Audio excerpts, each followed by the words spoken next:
Good morning, everyone. Welcome to the Euro Trade. This is Wednesday. That means it's time for the Neuro Wednesday. So I do have Jerome D, Dr. Jerome, here with me. Jerome, welcome. How are you doing today? Good morning, Deeyana. Good morning, everybody. Bonjour. How we doing? I'm doing amazing. It's still heat in Europe, but a bit cooler. How is it at your place? Same. It's still hot, but it's kind of eased off the massive heat wave that we've been having, which was very uncomfortable. I spent a few days with my mom, and they actually had cooler weather there, which is weird because it's Belgrade and it's like Mediterranean weather. But yeah, it was it's much more manageable. We had some rain yesterday. That was nice, kind of freshen up the air. And yeah, That's so nice. let's hope we kind of maintain some more normal temperatures for the northern hemisphere going forward. Yeah, hopefully. Let's see how August wraps off. Yeah, exactly. All How's right, so everybody doing? How's yeah, so everybody how's been doing how's since last chat week? doing? Yeah, how's chat doing? Let us know. It's been What a was tough few your days. homework? Did you get some homework done, D or other people in the chat? How did it go? How was your week? Let's see. Spill it, guys. Spill it. Let's hear it. How are you doing on the neuro side of things? Psychology. For me, I traveled, obviously, so I'm still trying to recover from that. But at the same time, I'm keeping a lid on certain behaviors, and the visualizations that we do here definitely help. So let's Beautiful. see. Hardeep is here. Hardeep, have you done your homework? Have you done any visualizations and exercises? We have Spanish people as well. Buenos dias, Sebastian. ¿Qué tal? Oh, Do you speak Spanish, D? I do not. I speak like maybe 2 words of Spanish. I'm a bit lazy. I should really speak more languages because my entire family speaks like German and French and Italian and all of this. And I'm like, just English and Serbian. Well, that's quite enough. Yeah, two. Not that bad. It's funny. My husband told me when we were first dating. He said, "Yeah, I speak French," and then we went to Saint Maxime to Oh, have I like went a there 2 holiday. weeks ago. Amazing. Oh, right. I love it. It's such a nice little small Right. town, and Yeah. yeah, it's beautiful. There's a beach, and we had 2 dogs at the time. So I was like, okay, yeah, we sat down in a cafe, and I said, okay, so order for us. And he goes, what? And I was like, well, order us something. He said, oh no, I don't speak French like that. Just to to to Impress you. to yeah, to explain, he's English, right? So his idea of speaking French was like, oh no, I know like cat, dog, egg. It's like, yeah, I can speak French like that too. So yeah, that That's was quite hilarious. funny. Yeah. Yeah, and then embarrassing moment. Yeah. Hardeep says, I didn't do any visualizations. I'm doing 12-hour shifts, and looking after baby life is so busy. Okay, let's break that down. What can we advise Hardeep? Because he's not doing the visualizations, apparently doesn't have time, 5 minutes for a visualization. And yet, I think Hardeep keeps getting himself in some difficult situations in the comments. I don't have too much sympathy for people who are like, oh yeah, I can't organize my time, but I want to be a profitable trader. When there's a will, there's a way. But hey, what did you say to Hardeep? First, thanks for sharing. Simple simple observation. Are you where you are at life? Are you where you Mm, want to be at life? And if not, that would mean one of two things. Either you're not there yet, either you're doing something that will not bring you there. So yeah. ask yourself, am I in the progressing curve, or am I in another one? If you're in another one, you might not be doing things well. So that could be, for example, just not taking 5 minutes, as Dee said, or 10 minutes a day. And perhaps ask yourself, okay, I've been following Neuro Wednesdays or other people or teachings on internet and trainings and whatnot, but I've not applied any single thing or Mm. barely. Did anything change in your life? Did anything change in your practice, personal and professional practice? If yes, then great. If not, then you should apply. You know, there's a teacher in my university, and it's a study that has taken place in the 70s, if I'm not wrong, and in at the University of either Massachusetts or Mississippi. My brain has M and S, but I don't remember which one was it. So basically, they asked like a whole promotion of students to write on a paper their goals 30 years later, like 20 or 30 years later. And the stat was only 3% of the people wrote on paper their goals, actually their vision. Only 3%. So let's say there was 1,000 students, you had only 30 barely who wrote it on paper.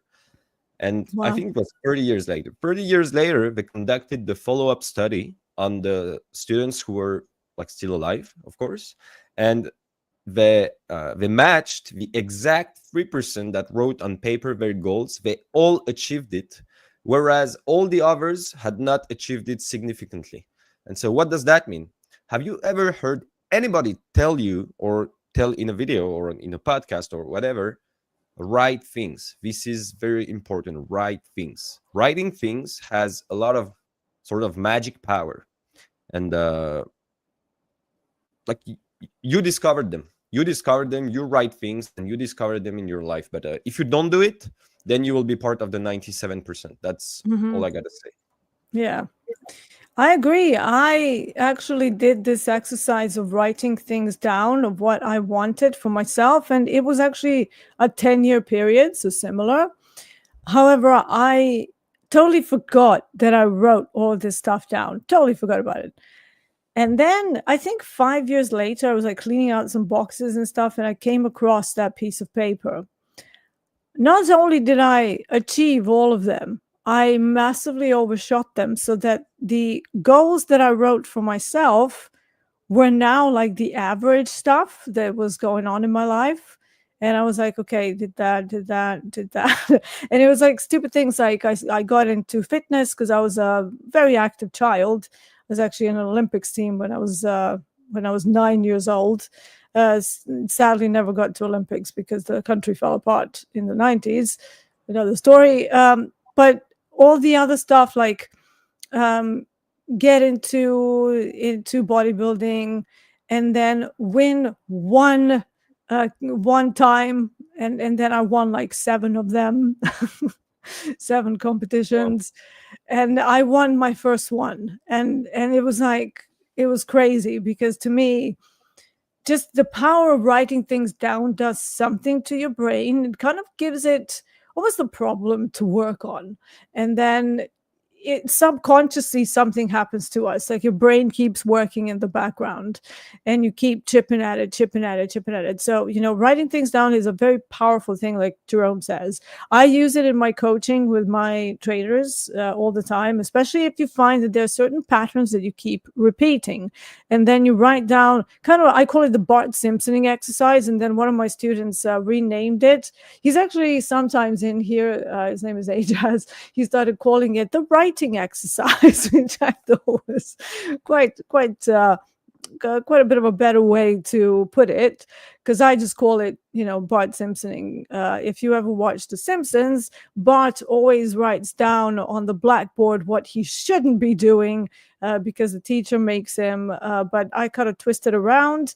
You can have I call it the negative reinforcement, and then you also have the positive reinforcement. I had one of the traders who could not enter a trade from a level, even when he would see something like a good bullish candle reversal on a 15-minute chart. It would be staring him in the face. It's there, right? Everything matches. It's not a massive candle. It's just right from a level that we defined way before, you know, the time came to do a trade. And I said, right, here it is. Are you in? And he goes, no. And I was like, well, why? And he goes, I don't know. I don't know. I just couldn't click the button. So I had him writing for full 7 days, weekends included, right before bedtime. And this is important. Right before bedtime is when your brain sort of remembers the last thing that you were doing. It commits it to memory much better. and it works in the background to strengthen some of those pesky discipline issues. So I said to him, write down, when I see a 15-minute bullish engulfing from my level, I will enter a trade. Now, because it was a long sentence, I only had him write it down like 50 times. And he kept doing it. But day 3, he woke up, and it was the first day when the setup came along. He clicked the button and he goes, okay, I was still uncomfortable, but I don't know, something happened. It's easier. And I was like, yeah. So now, and then after 7 days, he had no problem with it anymore. So it's like, what's going on? So he was really perplexed by that, and so surprised at the effect that it had on him that he then started going overboard. So then he was doing everything that way. It's like, oh, I want to achieve this goal. I'm just going to keep writing it for 7 days. And then, it becomes easier. So I was like, okay, but be careful, don't write everything down like that. You can't have like a generalized goal where you don't need to torture yourself every single day. It's like, oh, I need to get tidier, and then you kind of put yourself on the writing exercise. But if you have something major that is really hindering your performance, some sort of action has to happen. If you don't take action, nothing's going to change. There's a very good sentence that actually Anne-Marie quite likes. I said it during Lunchbox Trading. I said, change nothing and nothing changes. So, Exactly. You have to decide for yourself, where are your goals. All right. So I have a couple of combine trades going here. The pound trade is something that I'm trying because this used to be setups that I used to take when I first started trading. But I was doing them as swings. So I'm kind of trying to modify it a little bit to see whether there's any movement there. Forex has been painfully slow ever since the European austerity measures came in. And it's still not the biggest, but I'm thinking, 36 ticks. I mean, look at this. This is a 4-hour chart. I'm using a very small stop loss, 18 ticks, and aiming to see whether we can get up to this nearest supply. There's an options levels there, that level there. There's also an option level right where I got in, which was a put support around 134. So yeah, we'll see whether that's something to consider, because I need to find something else that I'm going to trade apart from the same products, because whilst I've managed to kind of disconnect it, I still find myself mixing and matching analysis. We talked about that, Jerome, and thank you for helping me there. Definitely help, but I think it would be just easier on me if I have something else to trade during this London session, the Euro trade. I'm also in a long YM trade. Also only aiming for the next sort of options level, which is located around 44,350. YM doesn't have many options. So what I'm doing, I'm actually converting the levels from ES, which is kind of heavily connected to most equities, and then just going along with the sustained auction breakout from the initial balance, which is this red box here. I am in a combine because I'm testing things out. And whenever you're testing new things, you don't want to do it on the accounts that matter. Instead, you want to get proof of concept first, and then we'll see what happens. Now, I am in a live account, so passing a combine will not do anything but put maybe a future XFA in there. And we're also very graciously going to be getting charity XFAs from Topstep, but that doesn't go towards us. It's going to go towards our chosen charities. So that's going to be super exciting, and it's going to make things easier because you're going to have a couple of accounts to manage the entire day. All right, with that out of the way, let's see what chat is saying. Paul H. Yeah, I need to get Paul H here. Paul, I did get your email. I'm a bit swamped with emails, but I did get it. I will work on what we talked about. Paul H says, started tracking P&L on a rolling 90 days and not fixating on any one day. Brilliant. That's what we want to do. Longer time frames for the P&L. Breathing exercise is doing great. I had my best ever trade on Friday, but gave a lot back Monday. Sizing down, slowing down. Any advice for Paul H here in regards to giving back stuff the next day? Keep the process. Keep the math on your side. Keep the process up.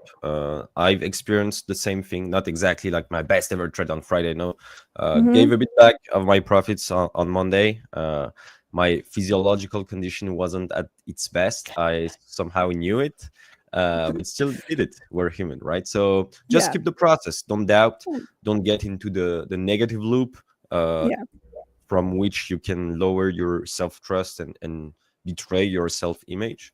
So keep the process up. It's not comfortable, but we're gonna speak about it actually today. But thanks for And sharing. thank you for sharing, Paul. MDB says morning goal went on tilt yesterday afternoon. Could use some help on preventing that from over leveraging when in a loss. Okay, so even us on the live accounts, we have this new feature on Topstep, which I believe is going to help you. So here we go.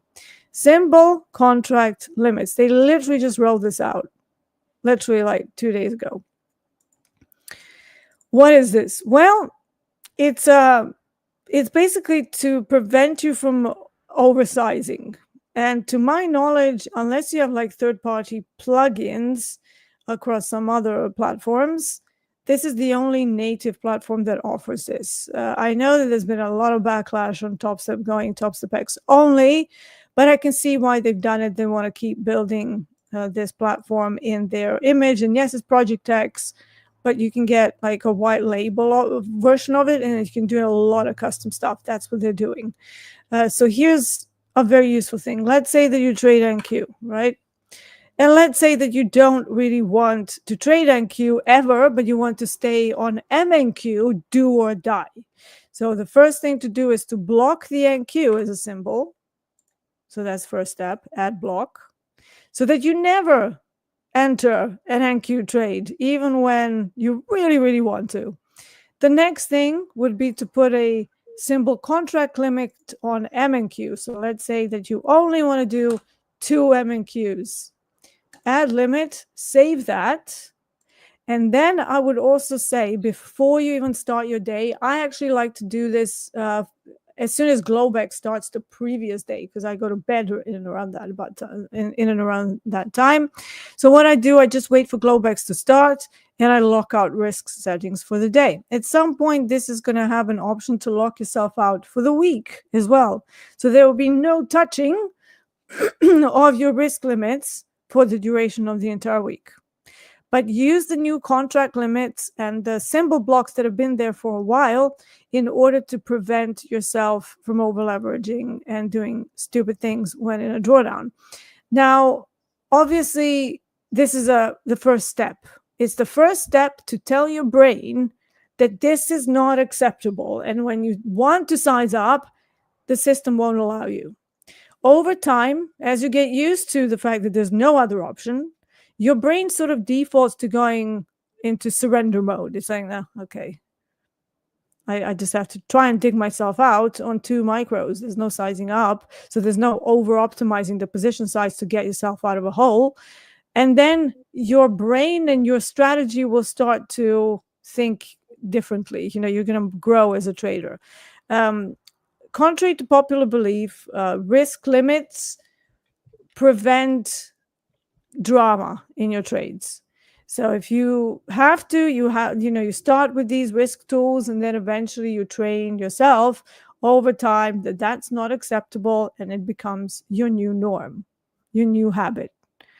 Can you do visualizations with the help of this? Yeah, keep doing the visualizations, but this is the very first step, just to put shackles on you, to say, no, you're not doing this. And no matter how much you really want to, you have to accept that you can't. It's a very, very good addition to Topstep. That's beautiful. And right. In the beginning, I would add that you will have an uncomfortable sensation. That's the worst. Around your stomach. You will have a huge frustration, and you'd be like, nah, I don't want to click this. I don't want to lock this. But it's going to last for a few days. And after, it depends on people. I would say 5 to 10 days. I've never seen 10, to be very honest, but it could go till 10 if you have a very rigid mindset and conscious. But it could happen, right? So 5 to 10 days, and you'll be completely comfortable with locking out and leaving your trading desk. Yeah, It's part absolutely. of the transformation process. And thank you, Coach Deeyana, for highlighting these beautiful features. For example, locking myself out for several months in a row helped me to build and construct the discipline of not wanting to have another trade, not wanting more. The only moments I allow myself this is when I the only moments this happens, sorry, is when I allow myself this, but it's very rare. Usually I stick to my discipline, and I just want to take like my plan, and that's it. And these features help you to avoid mistakes as well. It happens to all of us. Who never put 5 minutes instead of MNQs or instead of micros?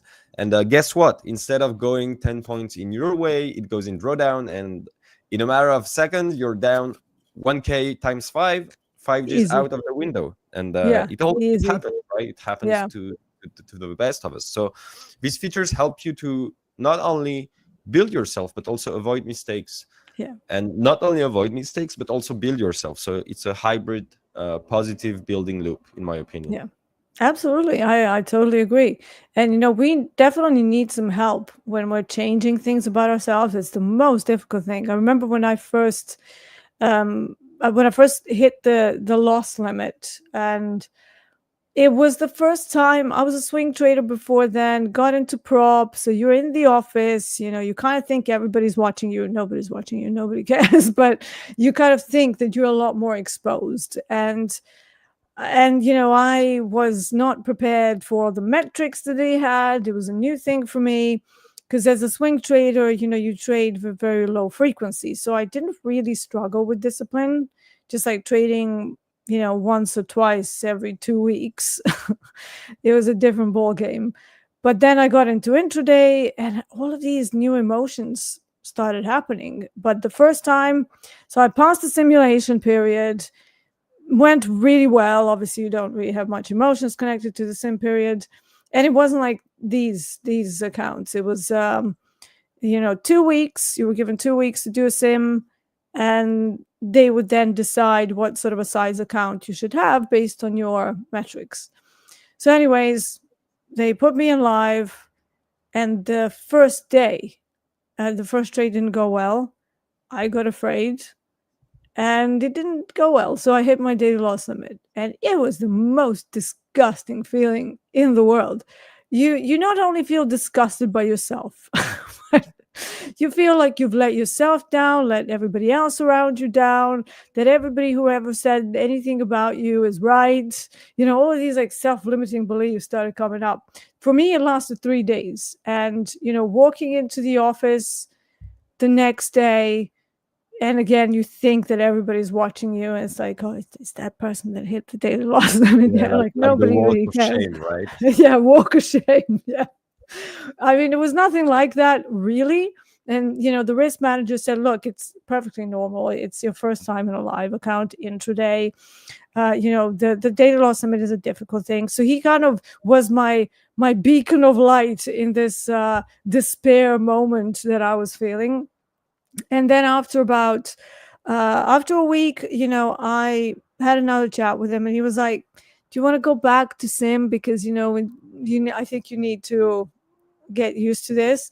And I was like, okay, yeah, fine. So I spent another week on the simulated account and just kind of worked on myself, went to the gym every single day, and that helped me. It helped me to keep my emotions at bay. I had a rule that I'm not going to sit down to trade unless I've been to the gym. And sometimes I couldn't get to the gym in the morning because it was very early in the morning, and I'm useless in the mornings in general. And then I was like, okay, well, let's just do gym and then trade. And sometimes that meant I would go to the gym at lunchtime and then trade after, which was like the second part of the session. That worked for me personally as a kind of a therapeutic way to deal with whatever was going on with me. And then my rational brain came back. It was no longer an issue. I was like, okay, no problem. Very quickly, I managed to turn it around. And I realized that I needed to formulate my intraday trading position sizes to fit comfortably into whatever daily loss limit was assigned to me at the time comfortably. And you had no micros back then. Let me just put that out. So it was all minis. And at first, you'll be given the very basic $225 to play with. That goes in a single trade, right? So basically, my approach was that I was going to do one trade a day. Whatever happens, you leave it alone.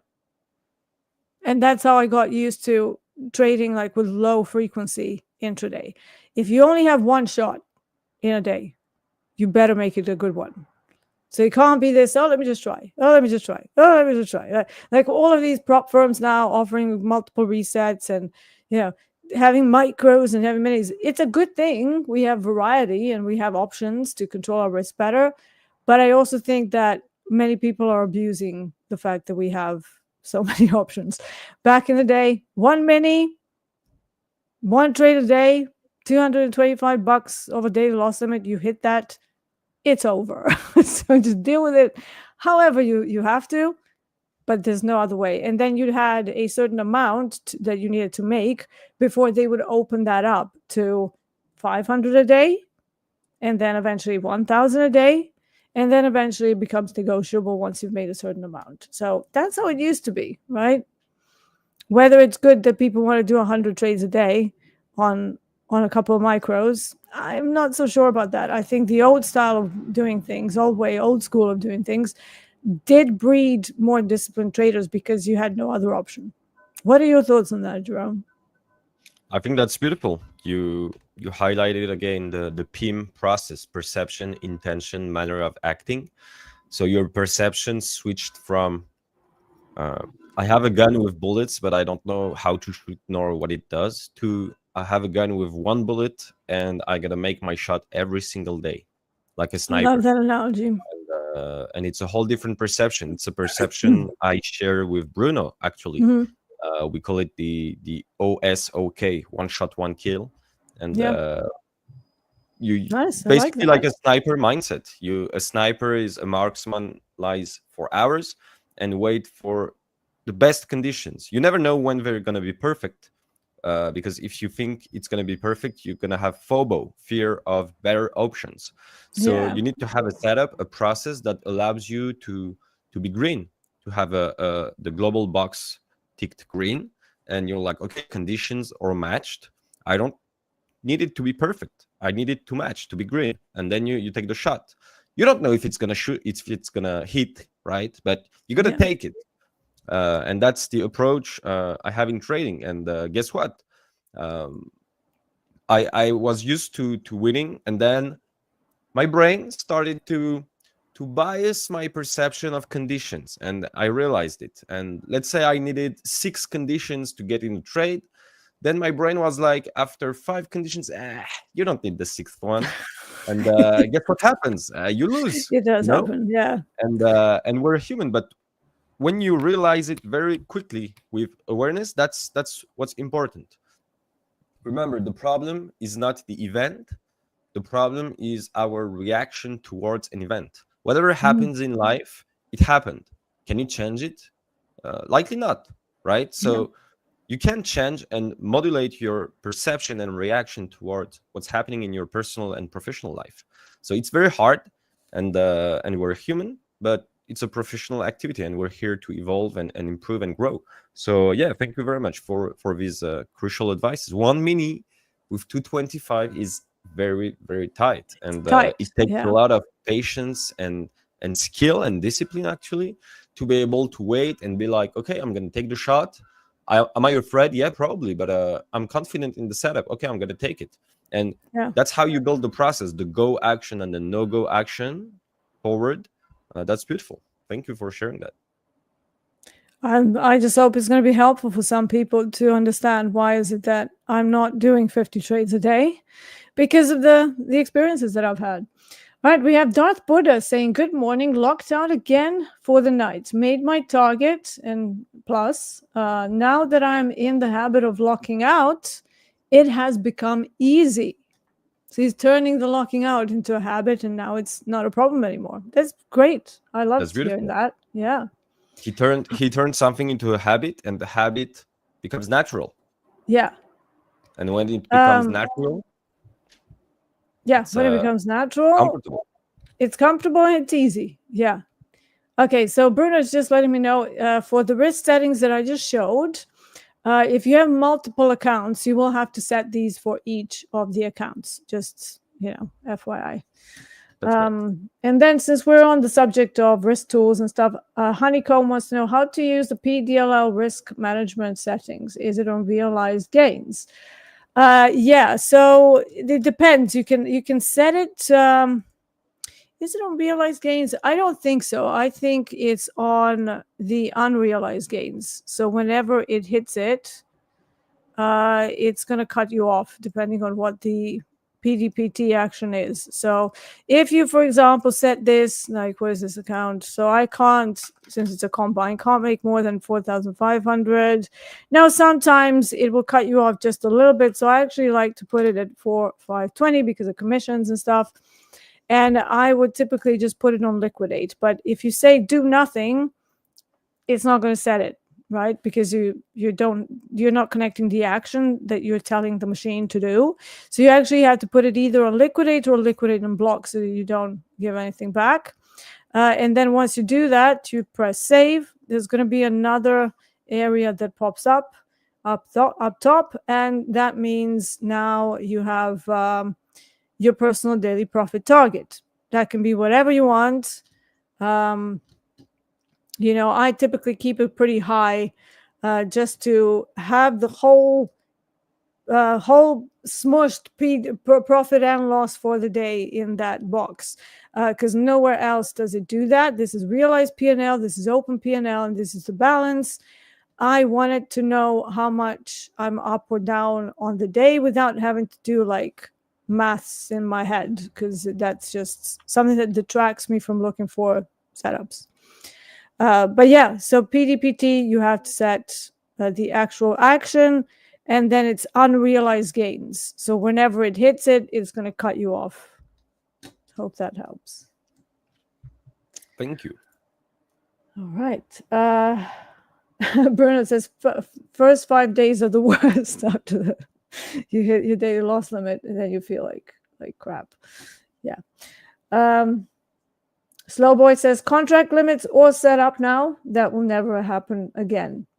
Just remember, please lock them up at Globex open. Just lock up the risk limits. Don't touch, right? That's the only thing that still needs improvement in Topstep. The fact that they don't have the weekly shut off. So you have to set it every day. So that can be a part of your routine for now as well. Globex opens, lock up my risk, go to bed, or go about your day if you live in the States.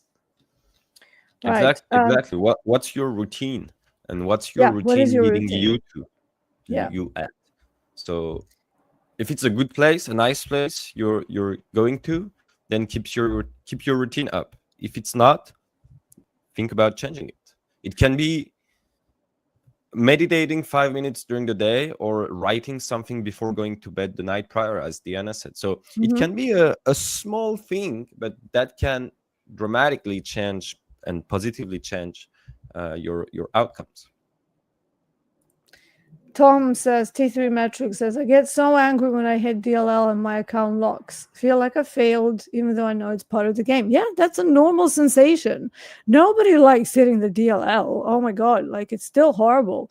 But you kind of learn to be okay with it over time and not to get angry. It's kind of one of those things, if something happens to you in life and you have zero control over it, you just have to deal with it. There's no point getting angry. There's no point getting frustrated. It is definitely just another day. If it's a controlled loss, and if you're able to bank beyond the daily loss limit, you've got nothing to worry about. The problem comes when people are hitting the 3K DLL, but they can only generate 400 or 500 in their live accounts, because obviously on combines and XFAs you don't have the daily loss limit, but in the live, no prop firm that has any sort of idea about risk management will let you just trade your entire account with no daily loss limits, because ultimately It's their money, right? So they're there to protect that and to protect yourself as well. You don't want to go into a live account and then on the first day you lose like 75% of it. Yeah. And it has happened. It has happened. So, it's terrible. All right. Thomas Swinton is asking me in Serbian, what is the panther? Šta je panter komilijanski svetlo?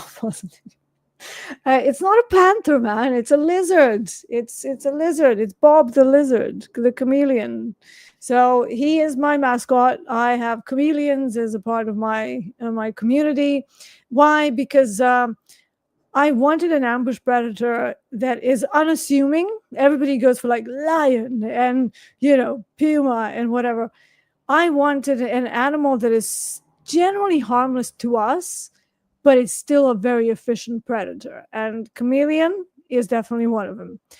What do they do all day? They sit on a branch waiting for lunch to buzz by, and then they just go, "Nope," and they hunt, right?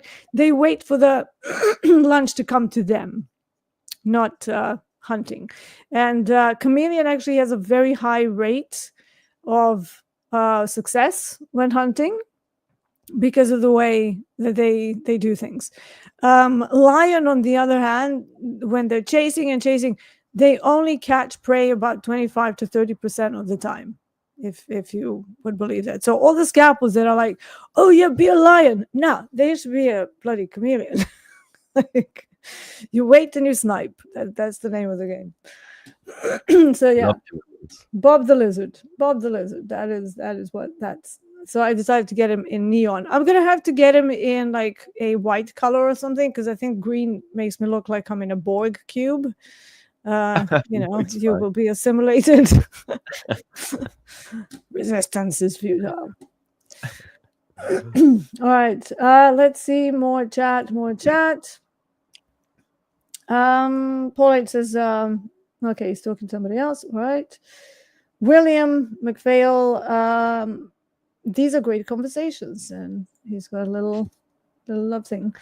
Thank you. Do we have a lot of people who've been with us for the past sessions? Yeah. Because what we can do today as well is, if it speaks to people, is we can speak about some practical trading and life examples. Very simple, but trying to connect the knowledge we've shared multiple times, like the PFC, prefrontal cortex, decisional zone, the amygdala, emotional and limbic system, hippocampus for memory and episodic and emotional memory, all these things that we can connect and understand why things happen and how we can manage them. Lovely. Yes, let's get into it. Let's get into the practical side of things. Sure. So what I choose today is the topic of when we are stuck in a situation, okay, or in a state, and that we tend to believe, and we've been through some questions today that mentioned this topic. We feel we are stuck, and our identity is a trait of being stuck. So let's say you've had 3 red days in a row, okay, and today you sit in front of your screen, price is moving, then you have your setup, the setup is valid, but you hesitate, you start to doubt, you start to think, what if it's another loser? What if yesterday happens again? Maybe I shouldn't trade today.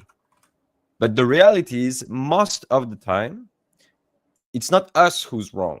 It's not you who's wrong. It's our and your nervous system that is responding, answering to a recent threat. And we've spoken about it a lot of times. So fight, flight, or freeze. And it's not a lack of edge or lack of discipline. It's what we call limbic inhibition.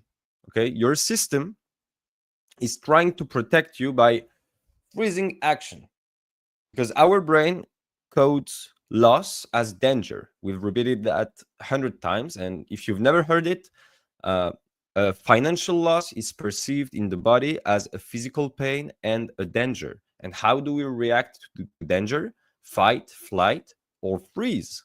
It's like you try to sprint, but your brain is still recovering from yesterday. Let's say you have a there's a difficult conversation to have maybe with a partner, your boss, or a parent, a relative. You know it needs to happen. You know you have no other outcome. It gotta happen. But each and every time you try, you shut down or change the subject. You try to avoid it. But that's not avoidance, actually. That's your system that tells you, last time I expressed myself, I got hurt. Let's not do that again. And when you shift your mindset from I'm stuck to, okay, my system is protecting me, I'm understanding that, we disarm the shame and create room for movement. And we spoke about it today, actually, many times. And that's why I wanted to speak about that today. It's a perfect connection again. We spoke about the walk of shame. That's exactly what you explained previously. It's not the exact example, but you're like, okay, last time I did that, I got hurt. Let's not do that again.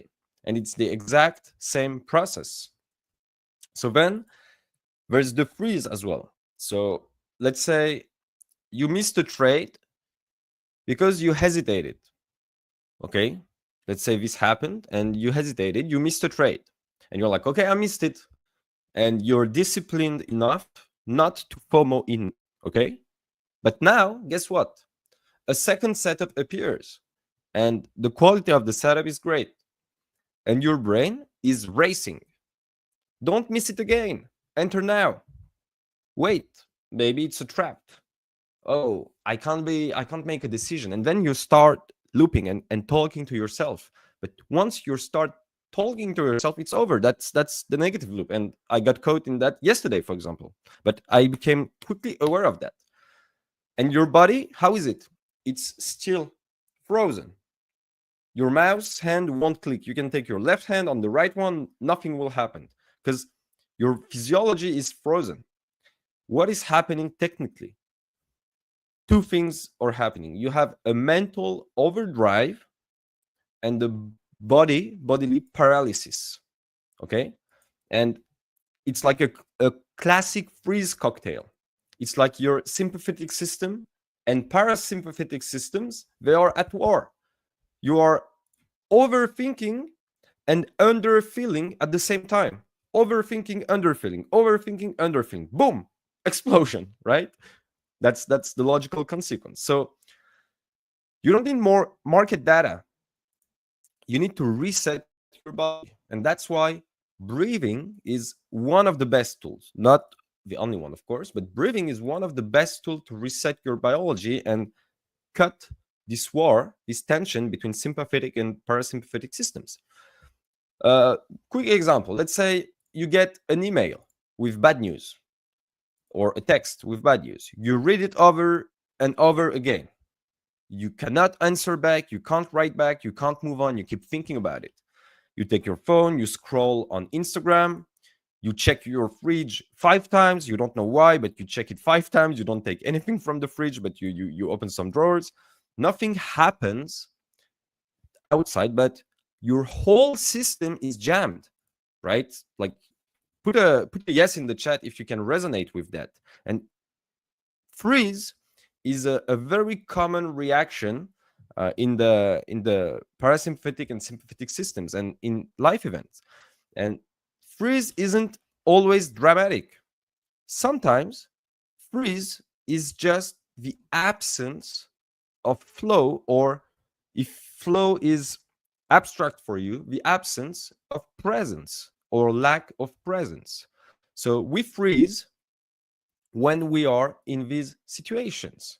And the thing is, you cannot think your way out of freeze.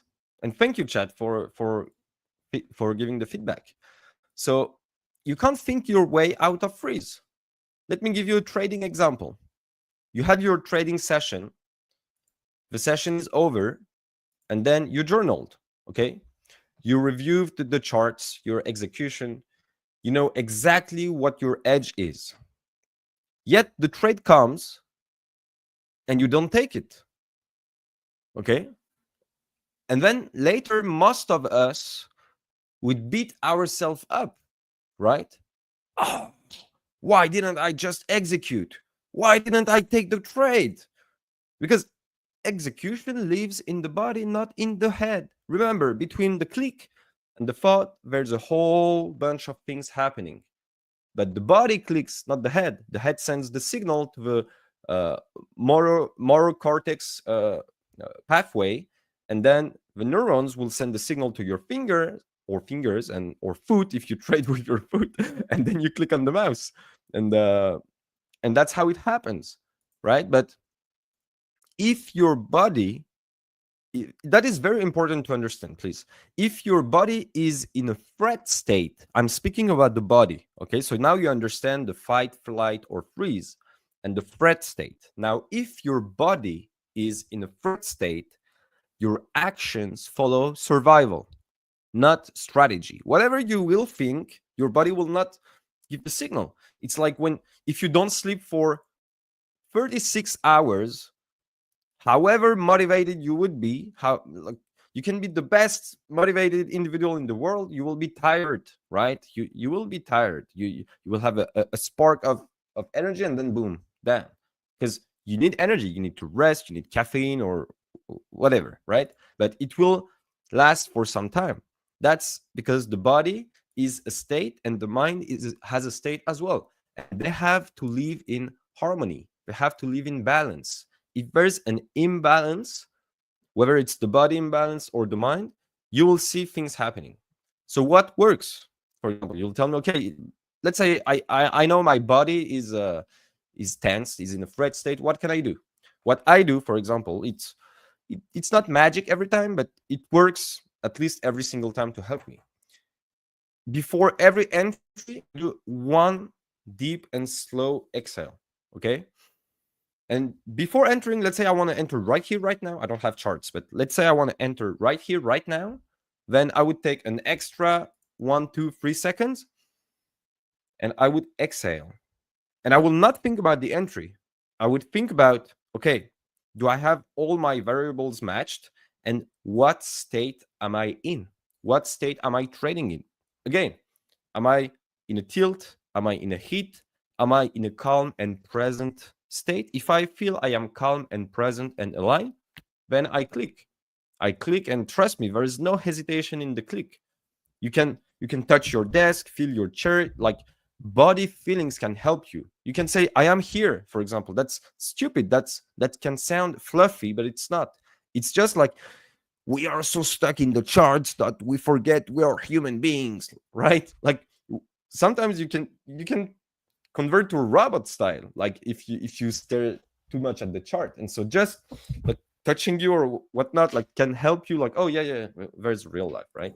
And so that's what we call re-engagement of the ventral vagus nerve, okay? The vagus nerve. So that's the re-engagement of the ventral nerve. So that's what we call the social connection pathway, sort of. It brings you back to clarity. So if you catch yourself, for example, that's something I do. If I catch myself rereading a text I'm afraid to reply to, or I'm uncomfortable to reply to, instead of writing, I pause, I do some breathing, and I stand up, I walk, and then I reply. But I don't reply from anxiety.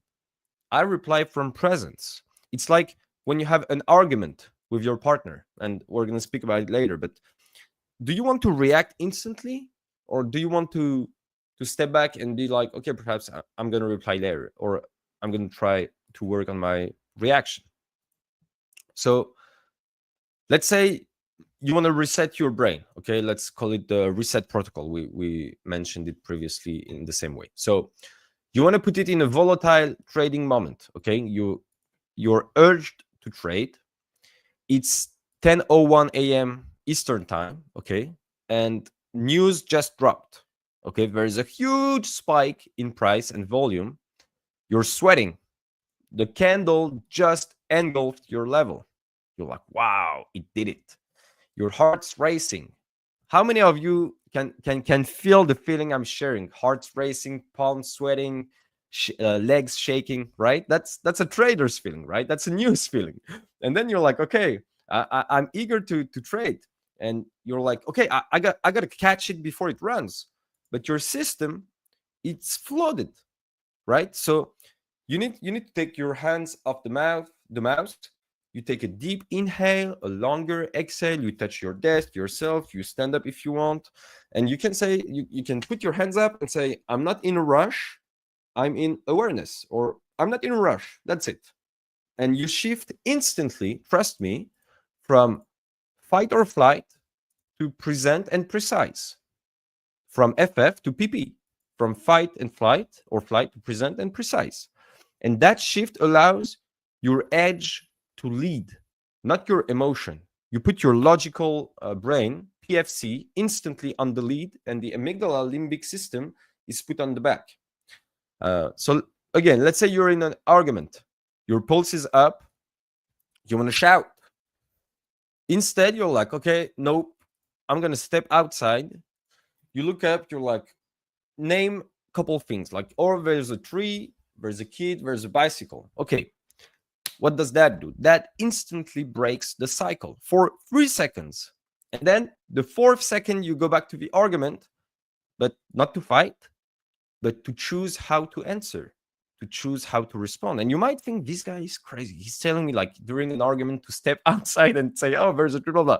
Take the example. Like, if you're in the house, just don't say out loud anything to your partner. Be bigger than the situation. Look at something. Oh, there's the TV in your mind. Oh, there's the computer. Oh, there's the chair. And then you go back to your partner and you're like, okay, take a deep breath. I want to punch you, but you don't say it. You don't react from it. You're bigger than the situation. The first time it's probably not going to work, but at least you would have fought it. The second time you will probably put it in application, but it might not work either. But the third time it will work, most likely. And you will build the go and no-go actions. It's like, it's progressive, right? Could I add something? So I actually have that naturally since I've started doing trading. So for 18 years now, I've trained myself not to react in the moment, just to go take a breath and then, but whenever I'm having an argument with my husband, he absolutely hates me doing that. he wants a reaction. It's like, how can you not, like, what? Come on. So whenever I was like, I'm not arguing, I'm just gonna rationalize it. You can say what you want, but he absolutely despises me doing that. So he actually wants a little bit of, an argument. So I had to find, so he wants, he wants it. And one time he actually said, just do something, react, something. So I was just like, cool as a cucumber, not saying anything, not reacting, not getting mad, just going, yeah, I see your point. But at the same time, I do think, and it's like, no, I want to. So it is a, you have to take in the other person's side as well. Like if the calmness and not reacting and trying to rationalize it makes it worse, and maybe, maybe you have to, like, but that's a different thing. In trading, you definitely that's so funny. react. But I have the same. My wife is exactly the same. It drives her crazy. She want to throw things at my face, and I'm like, do it in a very calm way. And she's like, I'm gonna do it. No, so do what you must. It's okay. But it's not worse than getting in their games, right? Like I tell her, you have some need of getting angry, and then she starts to get out. And internally, sometimes I'm laughing, but most of the time I'm like, man, I might get so much angry at her place if I were her. Like the same as your partner, right? It's sometimes so funny and but it's hard to do, right? Sometimes I want to get angry as well, and I'm like, no, I'm not gonna surrender my good mood and my energy. Sometimes I'm like, I'm so much at peace. I'm not gonna let you break this peace. And she's like, and she wants. Relationships require definite adjustments. So especially once you've been with someone for a long time, and you get to a point where, yeah, you're like, I'm best friends with my husband and it's the best thing ever. But yeah, we have arguments, we live together, we're sometimes in each other's face a lot, and we disagree with things. We're both very strong people, and there would be disagreements. But I think over time I found the perfect sort of balance between popping off just enough so he doesn't think that I'm like just a completely emotionless psychopath, and and not going super overboard, and that sort of works for us. So yeah, we don't argue that often, so that helps. That's good. But in trading, you really cannot react, because as soon as you react, the control that you have, whether for a trade or yourself, is taken away. And that's a problem, because that then it leads to tilt. It leads to a whole host of other emotions that will be very, very negative. You definitely have to train yourself to be using the binary thinking process. Like you said, yes action, no action. So we do a trade, we don't do a trade. And it has to be very clear cut. That's why I'm in favor of really defining the setups, going back, seeing, and I'm not too much in favor of back testing, and because back testing you can over optimize, and you're like, right, well, this trade had 10 conditions, now I'm going to look for all of the 10 conditions, and in reality that doesn't really work. But if you go back and you see the trades that you've done already that have worked for you, define about 5 or 6 conditions. What was the time of day, first and foremost? What was the price action around it? And price action is always going to look ever so slightly different. But, was there anything on Bookmap that you were seeing? Was there a particular price action reversal that you're seeing that was present at the time? So that would be a second thing. Level. What was the level that you were using? So already we're at like 3 conditions, and you can then add other things that fit your own approach and your own strategy, and look for those. So, go back through your performance, do this process, and that's going to be sort of your back test based on actual trades that you've done. So hopefully that will help people to develop a more binary thinking process. Okay. Now, just to do a little segue, Maria Foster had a question. D, how do you split screen between different pairs? So here's a little select layout button. Usually you will see it just like this. So if you want to add and split it to 2, 4, 6 charts, go crazy, you have to choose which one. So you can have it side by side. That's what I like. You can have it up and down. I have a lot of things on the right-hand side, so I don't necessarily like that. You can have 4 of them, 3 of them in this case, 4 of them. You can even have them, where is it? Hold on, I've lost it now. 4 charts. Here we go, 4 charts. I think Anne-Marie has this. She likes this layout. So yeah, that's the way to split it. Hopefully that helps. Thank you. So yeah, I can end. I have just 1 point left. I mean, I have others actually, but the thing is, we've spoken about it, but most of us, it's not that big a thing, but still, it's in the roots of our being. Past experiences encode into present behaviors. Forget about trading. Past experiences encode into present behaviors. Okay, what does that mean? That means, for example, if you overtrade after a loss every time, it might be emotional memory. It might be, okay? For example, a childhood where mistakes were not safe. And I'm not being the guy, your PTSD in your childhood makes the trader you are today. Not that way, but I'm saying the whole way, and these are concepts that have been studied in the physiological development of human beings, right? So let's say silence after failure meant shame. Now, after a red trade, there's a silence, right? And it feels unbearable. It feels not comfortable at all. So you act, not to win, but to escape the stillness. You escape. We escape. That's our human natures, right? Part of it. So how to process this? You journal. Journal after trades, not just the setup, but your inner state. What state I was in. Ask, what emotion did I avoid by clicking that? Let's say you took a trade outside of your process, you acknowledge it, you're aware of it, about it, and then you're like, okay, I try to avoid FOMO, to avoid excitation, to avoid fear, okay? And that's why I clicked. So you can say to yourself, that part of me that wants to redeem itself, it deserves attention, not punishment. Why did I feel FOMO? Did I like, is it the money? Is it like my attachment, my relationship to money? Is it a bill I gotta pay? Is it a feeling I have? Is it a perception? Is it a hole I gotta feel? Is it like some people I gotta prove things to? Is it social medias? Is it a community? I saw some people winning and I gotta win like them. Is it comparison? What is it? Ask yourselves the right questions. Dig into what is driving you. Dig into what is driving you, and you will take control back of the wheel. Okay? Don't let the vehicle drive you. Take control of the vehicle. But where's the vehicle? There's whatever it is, right? It is there. It either drives you or you do. So be aware of them.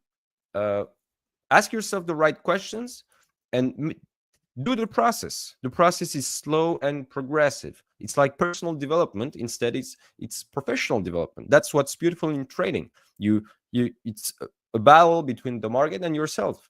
You often hear trading, it's not trading against the market, it's trading against yourself. And it's damn true. It's beautifully true. But it's a whole process during which you have a mirror, and this is called the organic transparent mirror. And you got to be fully organic and fully transparent. And every time you will not do these both of these things, you will pay a price for it. And every time you will pay a price for it, you will have attached a pain. And the pain is a very common concept in human psychology. The more pain we tolerate, the more mistakes we make. To a point, we don't tolerate the pain anymore, and we're like, okay, this is too much. I'm not gonna do this anymore. Okay. For example, you get betrayed by partners, betrayed, and then what's the common conclusion? I'm not gonna have a partner anymore. You sell it, you escape. You're like, okay, basic conclusion. That's it, and that's the process our brain go through. So brain is a very tricky organ, yet the most beautiful for me. Of course, I'm not a specialist of the others, nor of the brain, but that's the organ I know the most. And we don't have an artist of use, right? We know how every single organ works so far. We know very well how the brain works, but we still learn from it because new technologies help us to dig into more layers of the brain, surfaces, and it's very interesting. It's deeply fascinating. And when you correlate it to psychology, if you've studied psychology of success, why do some people, like I've studied for years psychology of success, okay? And then when I started trading, I wanted to study psychology of successful traders. And guess what? There's a lot of common traits between successful entrepreneurs, successful people, and successful traders. Why? Because there's a process, there's a protocol, and it's boring, it's slow, it's not instant gratification, it's delayed gratification. It's going against every single thing consumerism and societies put in front of you. And our brains are mesmerized, okay, by society, by culture, by social networks, by everything. There's something called the economy of attention. Attention is a mental skill. One of my teacher, okay, he's one of the biggest neuroscientists in the world. He's been hired by very big designer houses, and they asked him, teach us and show us how to grasp more attention of customers. He knows nothing about clothes, but he knows about the brain and how to catch attention. And these houses like Louis Vuitton, Hermes, and big houses like that, they hired him, they called him and said, okay, teach us how to grasp human attention. Okay, there's billions and billions of dollars. And there's been a case actually in France about that. with TikTok, but that's another topic. Billions of dollars injected to towards the economy of attention. So our attention is getting like fired, boomed by a lot of stimuli, and we're the victims of it. So now what do you want? Do you want to keep being a victim of it, or do you want to take control back of your brain? I mean, being a victim is okay. We are humans. We are all victims in our daily lives of whatever stimuli we have, right? But when you are not driven by your brain and you drive your life, that's when things change. And at Neuro Wednesdays, we don't do a lot of things, but we try to do, and we try to connect what happens in trading and in terms of physiology, when we trade, when we don't trade, when we win, when we lose, and that's what we do. So yeah, hope this was helpful and meaningful. That's definitely helpful. So here's something that I can share in regards to this pound trade. So initially we were above this put support level 134 that I'm using as my orientation, but it's slow. And it's starting to slowly poke into my mental triggers, right? Now we're under it right now. So I know from my own way of trading that I can't do anything until we go over that level. But the problem comes when there's no movement, there's nothing happening, there's no follow through, and the price is just kind of chopping around in about 5 to 10 tick range. That is one of my mental triggers. So I wanted to see whether Forex can be something that I can look at. I don't think so, because today is like very painful. YM is interesting. I know that somebody like Tom Hugard, he does trade YM for London, so maybe that's something that I'm going to explore. I do pay for YM, but I only trade it towards the end of the day. But yeah, so it's starting to irk me. But I know that I have certain conditions for early exits and or flipping the trade one way or another. Right now, I have no reason to do that because, again, we're still below 134. But it's not doing much. And if I was somebody who just clicks buttons, I probably would have been in like 10 different trades here to try and catch, whatever impending move we might have at some point of the day. I do feel that there is a huge connection in the world today with the way like TikTok and Reels and Shorts have pushed younger people into this doom scrolling mindset, and they get everything right now in a bite-sized information. Unfortunately, I think for trading, that's detrimental, but I'm seeing huge parallels with what people are looking for out of trading based on whatever the environment we have today. So TikToks, shorts on YouTube and all of that. They're trying to get there as quick as possible without doing the work and just looking at a few shorts from YouTubers to see how they've done things. To me, that's a big problem. Like you said, this is an exercise in delayed gratification, and I feel like the world, especially the newer generations, have lost that, and they are maybe not as prepared. And this is like Granny D talking over here at like nearly 45 years of age. Then maybe they're not as prepared for life as the previous generations were. And I don't know why. Maybe it's because we lived so well.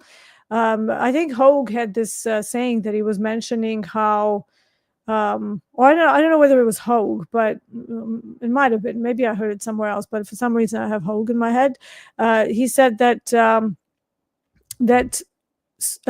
easy times create weak people, and then that the weak people create. So if you have a son, for example, and you're not a particularly strong person, that results in the times changing, and then you get a more difficult environment to make money, to support your family. It's difficult. So that creates tougher people. But then tougher people also create weak sons and weak people in general, because they're trying to not repeat the same mistakes. And unfortunately, in the best out of the best intentions, they create weak individuals. So maybe that's what's going on. I don't know. I find it extraordinarily interesting to have been like, I've lived through the times when we had no internet. When I was a kid, we still had a rotary phone. That's how old I am. And some people don't even know what a rotary phone is. You know, when I mentioned it, I was like, yeah, we had one of those, you know, the dials, the big round things. And they're like, what? That's like an 1800s. So I was like, no, it was still there in the 1980s. It was a normal thing. And then we got, you know, the digital phones, then we got the fax machines. And then only when I was like 12, 13 in 1992, we actually had like email. It wasn't even like proper internet. It was just like maybe some forums and stuff, but it was so slow. It was dial up. You couldn't do anything on the internet. It was just not a thing. And when you left your home, because you had no mobiles, nobody could get a hold of you. So you actually had to be on time and not, you know, say at the last minute when people are already on the way, hey, I'm not feeling up for it. So I do feel like we've gotten to a point where, I don't know, the society has taken a bit of a weird turn for me. And I'm seeing that in trading. Everybody wants, you know, million trades. They want to keep clicking buttons to fulfill that need to be doing something, and more trades, more money. And it's nothing like it. It's like less trades, more money is usually how it goes. More selection, quality over quantity, but nobody wants to wait. I see people in coaching all the time. Oh, I can't wait. I have no patience. And you want to be a trader. It's like, isn't that like a complete clash of the ideas? And wouldn't you want to change yourself if that means you can get better resources in life? You can take care of yourself better. You can take care of your family better. You can, you know, all of these things suddenly open up. But no, their desire to click buttons is stronger than the desire to make money. And that just doesn't, to me, it makes no sense. So what do you say to all that? I know you're you're not that young, but you're a younger person. So how do you see the whole society moving where it's moving? Um, And how does that um, relate to trade?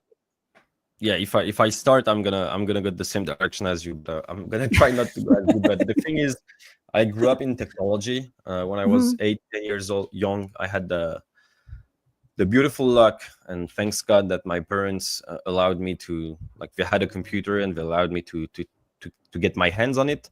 So today I'm very tech savvy. I have my hands on tech.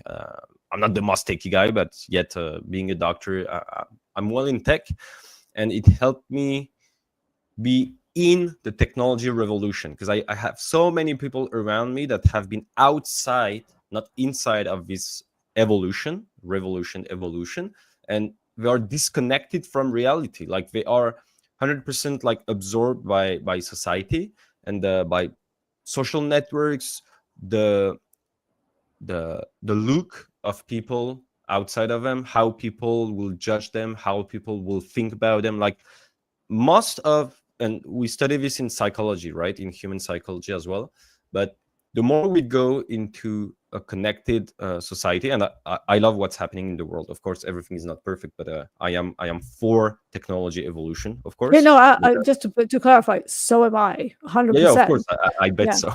Yeah. But in controlled ways. For example, in France, last month has been voted a law, so children below 15 years old cannot have a TikTok account. I don't know how they're gonna like put this in practice, but for me this is great. Like there's so many articles and studies showing how TikTok or other things like or damaging for the Gen Z or the newer generations you mentioned. And as you said, there's this problem. The second problem is not only the quick money, but also the big money available. So there's great opportunities, but there's also bad opportunities. And like I'm seeing so many people at school, at universities, getting into other things, which is great, which is amazing. But please carefully and deeply do your own research.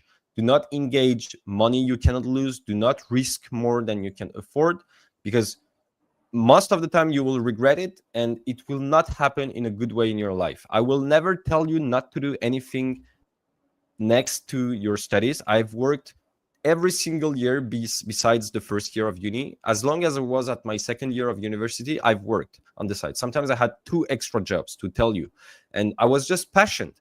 Even if I wasn't making any money in an activity, I was networking, I was learning skills, learning knowledge. So I will always encourage you to do things, but in a measured thing. Do your own research. Do not engage, like so many people get into trading, for example, because they think they're gonna hit a 2,000 winning trade, and they could, of course, but they often get trapped, and they blow and burn their rent money. For example, they take money from their parents for. I know somebody like that. For instance, they have money from their parents every month to pay rent, and they had some success in trading, and then they got the ego mode on, and then they lost, and then they reset, they bought new accounts, and then they blow them and reset again, and guess what, they blow the rent money. And so then you get into a very bad spiral, because you're like, okay, I either gotta sort this out, or I gotta tell my parents, but what, like, you start to freeze. Actually, your brain starts to freeze because your neurons are getting jammed. So yeah, be very aware of the time we grow up in. These are one of the greatest times, I would say, but put things on your side, put things at your advantage. Today in 2025, you have so many ways to make and generate income and money through internet technology that you have to. I mean, just learn a new skill, whatever it is, learn a new skill that you like and put it in perspective. Try it, and within 6 to 12 months, perhaps less, but within 6 to 12 months of dedication, you will start to change something in your life. And as Deeyana said, if you change nothing, nothing changes. So whether it's for training or something else, please do your own research and be aware of what is happening in your life and what your brain is absorbing. School as well, like, many things at school were not like pretty, and we had to be aware of it. And things change. Ministers of education, they change. They are human beings. They can be wrong. They can set up wrong things, and things happen. So grow up with your time, of course, but grow up aware. Because when we were younger, for example, when I was in elementary school, the history books had the baby boom in the books, right? Guess what would be written in the history books about the Gen Z? That is all, oh no, I'm not gonna work for $12 an hour. Who do you think am I? I'm worth $35 an hour. Like things like that, like the work culture, work ethic has changed as well. I'm not pointing at anyone. I mean, everybody Yeah, is. I agree with that. So, well, I worked for an IT recruitment agency at one point to learn how to do that, and then went on to have my own little IT recruitment, which broke down during COVID.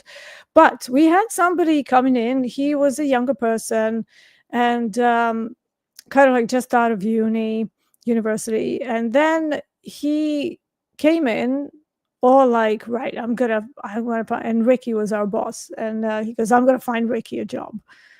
And I'm like, oh, okay, so what are you going to do? And he said, I'm going to do cybersecurity.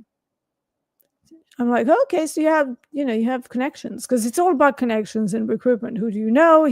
The days of like cold calling people and businesses are gone. So you need to be pretty connected, and you will get the best jobs if you already know someone, right?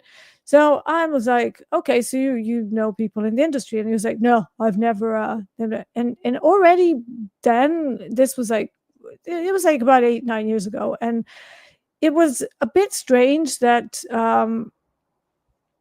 even then, the whole cold calling, so you call businesses up, it just wasn't a thing anymore. So you would have to either, go into the office, or, maybe send an email, but even that wasn't really working. It was very difficult to actually get your foot in the door, much more difficult than it used to be. So anyways, this guy is sitting there, and he's like, right, yes, I'm going to find a job. So he sits down and spends like good 6 hours just bashing the phone. and he got so deflated, so defeated on the first day. So I was like, hey, are you okay? You seem like you're and he was like, I'm not able to find him a job. And I was like, you do know that like finding jobs is a matter of networking and developing a relationship with, with the company and person that you're talking to. He was like, no, I've got to get Ricky a job. No, if it's not going to be today, it's going to be this week. And I was like, yeah, but it's a process. It's not something you can just get in a day. And he's like, oh, no, I'm going to do it. Otherwise, like my goal is to make 300 grand in my first year as a recruiter. And I was like, yeah, that's a lot of money for somebody who has never done this job, never doesn't have any connections, doesn't really even know how the whole thing works, right? And he's like, that is what I'm going to do or die, right? By day 3, he was so depressed. So he realized it's going to take a lot more and that it's nowhere near as easy as he thought it was going to be. Nobody's waiting for him to pick up their jobs because, and back then we had an overflow of jobs and candidates and everything. It was very, very tough. So he was totally unprepared for what the world was about to bring him because he came from the background where at school everybody told him that he's the one and that everybody's the same and there's an equal playground. Nobody's better than the other person, and there's nothing like it in real life. Like you very quickly learn that there's a pecking order and you have to be okay with it or you have to get better, right? So you have to work in the skills. Anyways, day 4, he calls in. Apparently he's got food poisoning, left his tie in the office. We never saw him again. It's like, so that was kind of my experience with younger people coming into a brand new job. And I think that's definitely a result of social media, expectations that you can come into a brand new environment that you know nothing of and immediately have the skills to make like big bucks in the first year. It's detrimental. I kind of feel bad for people who have not been told that life doesn't work that way. That it's like, actually, honey, hate to break it to you, but there's there's steps to it. So it's a difficult thing coming into trading with that sort of expectation. And trading, you have no time span from the moment you make a mistake to the time that mistakes come back to bite you. Literally no time. It can be all in the same day. My sister actually said, oh, you do well 1 month, 2 months, 3 months, 4th month, everything goes to shit. It's like, yeah, in trading, everything happens in one day, right? Sometimes in a few hours, never mind the whole day. And I think that speed of make a mistake and get bitten immediately is what puts people on tilt. Because, you almost have no time to process it unless you trained yourself to process it at such a speed. And the faster you trade, the faster that cycle continues. It's a big problem. So we're trying to offer you tools of how to control that and how to replace the bad habits and reactionary habits at the end of the day. You lose a trade, you do another one. Why did you do the second one? Did you go through your process? No, it's never a process. It's always like, I need to get it back. And it's like, what are you getting back? The setup is not there anymore. Breathe. And then let's have a look at what's around in 15 minutes, right? Exactly. It's panic. It's cortisol burst in the brain. Fight or flight. Exactly. Into your eyes. It's not easy. Definitely not easy. Not impossible. But, fascinating. Yeah. Oh, yeah, absolutely. Endlessly fascinating the way our brains can mess us up. All right, let's have a look at the question. Okay, Maria Foster has another question in regards to the chart splitting. So she says, I've done that, but it just shows all the same pairs. Right, so if it shows the same pairs, you need to change the symbol.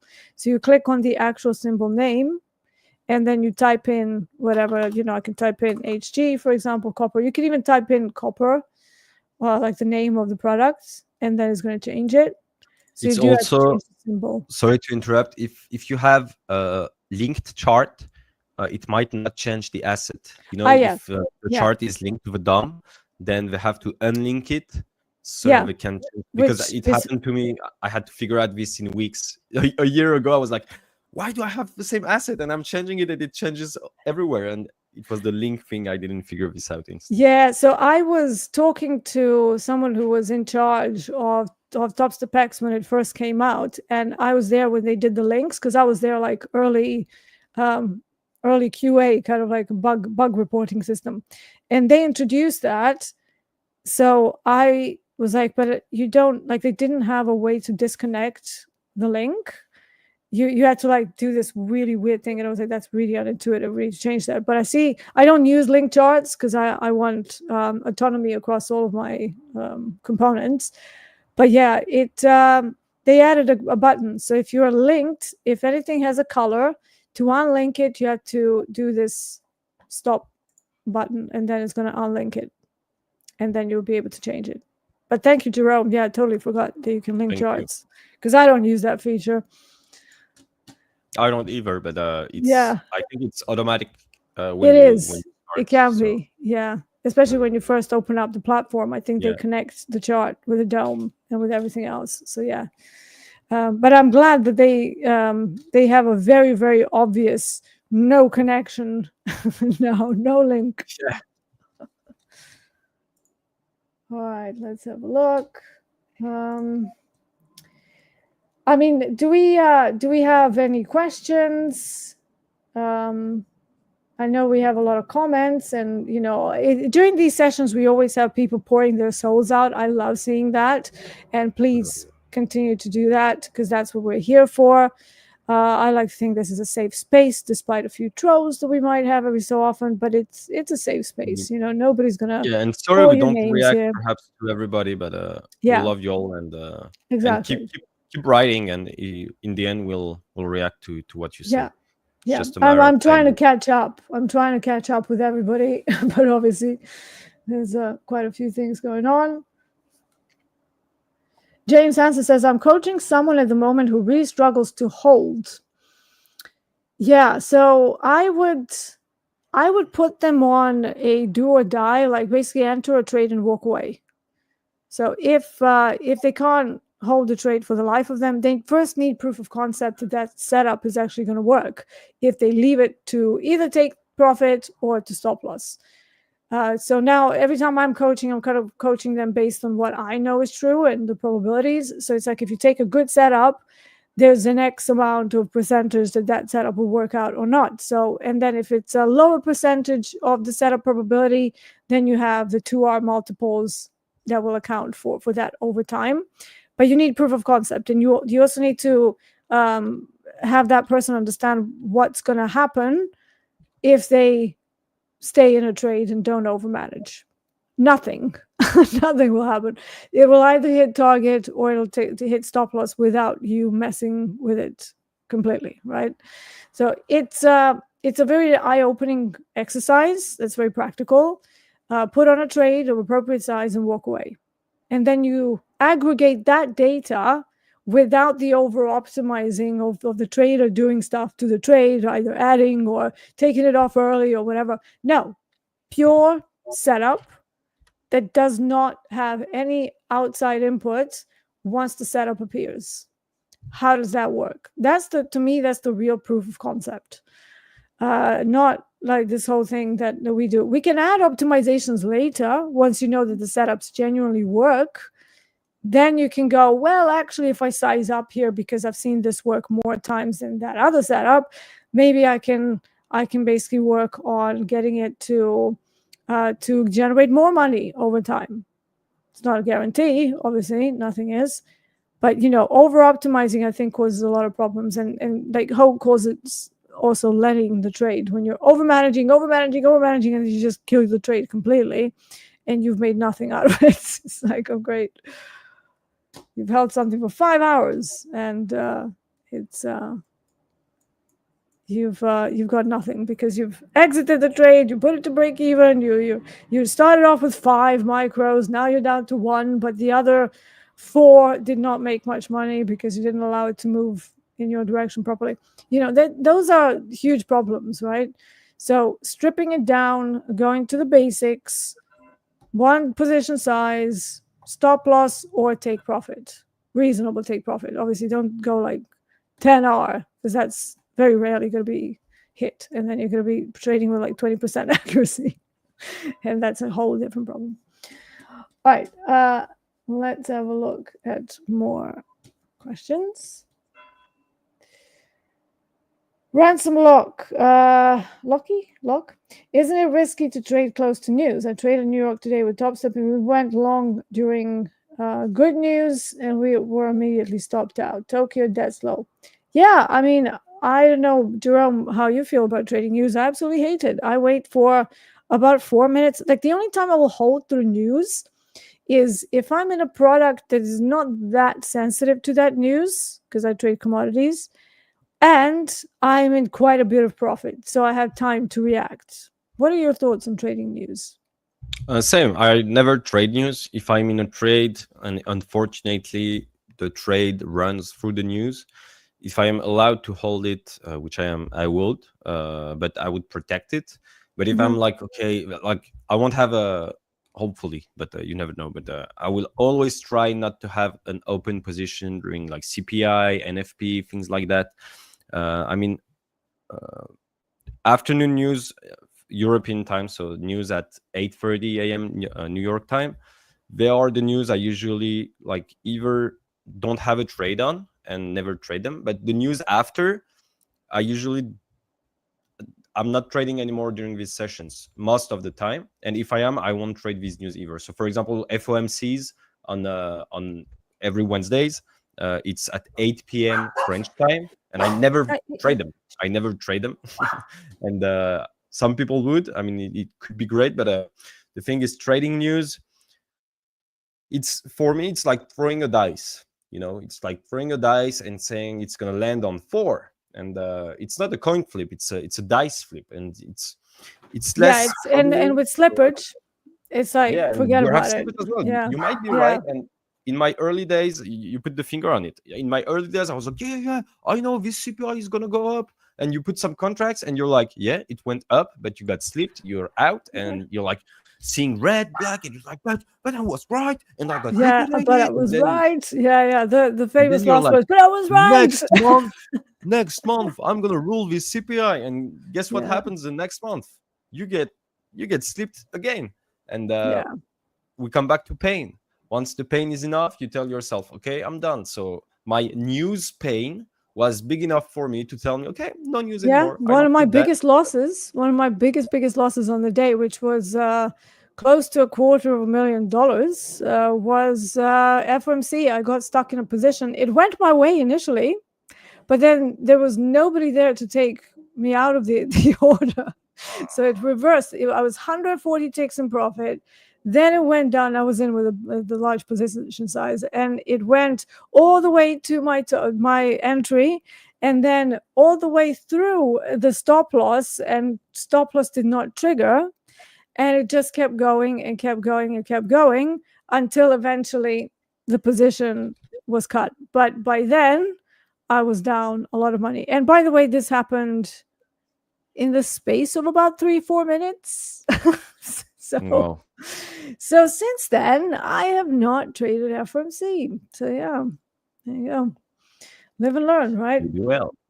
Exactly. Luckily, it wasn't like losing the account. It was a big prop balance. So I was like, it was still painful. It was still about, I think it was about 10-11% of the account, which was like, ouch.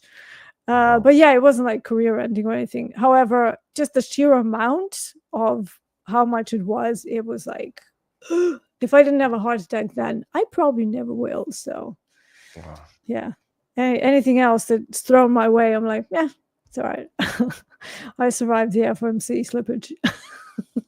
Yeah, exactly. All right. Let's just see whether we have what's slippage. Okay. See what. Let's finish it on that. Slippage is basically a very normal thing because, markets operate based on liquidity and counterparty matching of orders. So for every order in the futures market, they have to find a counter order for that. So if I, let's say, go into copper, okay, that's not that thin. But if I go into maybe RBOB, that's probably going to be quite thin this time of day. Yeah, so RBOB, very thin. So every time you see these prices that have no units at them, they will simply get skipped because there's nobody else to take your order there to the opposite side. And when that happens on a grander scale, or when you're trading 100 lots, 150 lots, 180 lots, you have to be sure that you're getting involved and that your targets are also in the areas with deep liquidity pools. Otherwise, you have to partial deorder. But when the news is happening, there's a lot of this stuff that prices that just don't have any liquidity at them, and prices just skip over it. At the most extreme examples of that, you have the FMC where everybody pulls their order, and suddenly ES ladder looks like this, even worse. And you have, let's say, 50 points or 50 ticks where there's nothing. There's nothing. And then they repopulate once the release is over, but it's too late. That's what causes the liquidity slips. So that's called slippage. So it's not slippage, oh, Topstep is slipping me. No, it's the exchange that slips you. There's absolutely nobody there. Like, nobody's there to take your order. That doesn't happen in sim. They try to simulate some of it to get a bit of a feel. But there's nothing like, for example, yesterday I got slipped on my live account. So I had one position that was only supposed to lose 175. It actually ended up losing me more than $400. It's just how it happens. It's a live account. And then some dude was like, huh, well, these coaches, oh, they get slipped in XFAs. And I was like, it's a live account. Like, what are you on about? So it's like, it's kind of realistic in an XFA, but nothing like in the live account during the news event. So be very careful if you want to trade news and you see the dome just peppered with nothing order, nothing order. You don't want to be trading in that kind of environment because it's dangerous. It's literally like not even a gamble. It's just throwing money into the market, donating money. Is that what you want to be doing? Just donating some cash. I know that I don't want to be doing that anymore. So yeah. All right. I think we've come to the end. I know that my gardener is in as well. So Great. yeah, so yeah, it's gonna get a bit loud here. So let's finish it up. I'm just gonna see. Yeah. Okay. Jerome, any final words for our lovely viewers and traders? Thank you. Thank you for being here as always. Take care of yourself. Don't be harsh on yourself, and love the people who love you as always. That's beautiful. Thank you so much for being here with us. That was Dr. Jerome. I'm Mark Zucker D. This was the Neuro Wednesdays on TopstepTV. We will see you very soon. Have a great day.